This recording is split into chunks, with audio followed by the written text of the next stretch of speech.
Bonjour à toutes et à tous et bienvenue sur ma chaîne YouTube. Je me présente, je m'appelle Smaën Enmouri.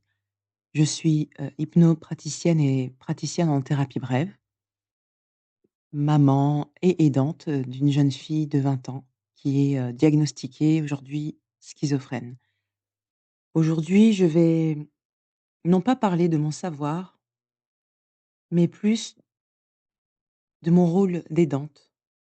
Je vais vous parler depuis ma chair, depuis ma peau de mère, en fait. Je vous parle du silence des institutions auxquelles j'ai été confrontée durant des années et de la réponse que j'ai reçue lorsque j'ai osé dire que ma fille allait mal. Oui, le silence des institutions.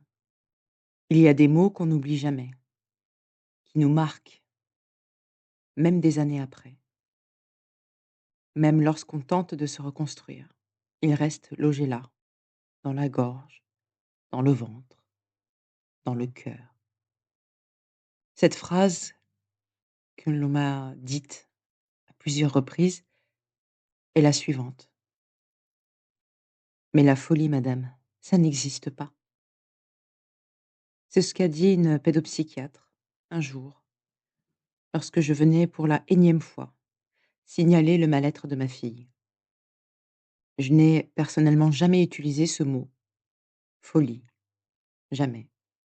Je disais simplement: «Elle va mal, elle change, elle ne réagit plus comme avant, elle entend des choses, elle a peur».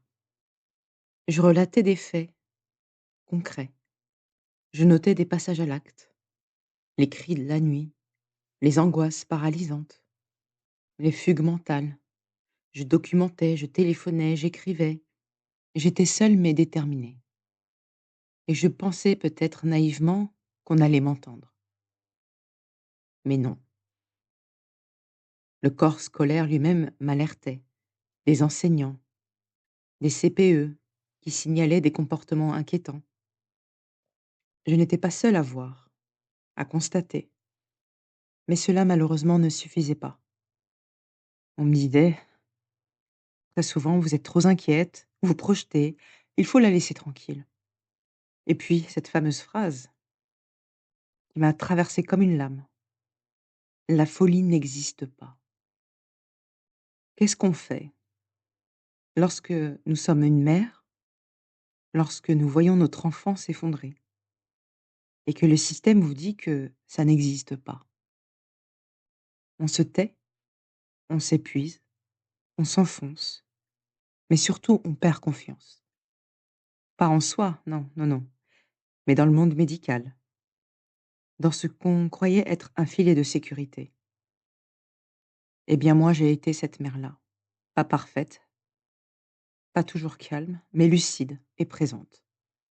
Et chaque silence, chaque refus de voir, chaque minimisation institutionnelle a contribué à enfoncer ma fille un peu plus dans l'ombre. Ce refus d'entendre. Ce n'est pas seulement l'inaction qui est violente, c'est le refus d'entendre, le regard fuyant, l'argument médical utilisé comme un paravent pour ne pas voir, l'expertise brandie comme une barrière. Je ne suis pas anti-psychiatrie, hein, non, loin de là, mais je suis contre le déni, contre cette façon de dire: «Il ne se passe rien», quand tout hurle à l'intérieur.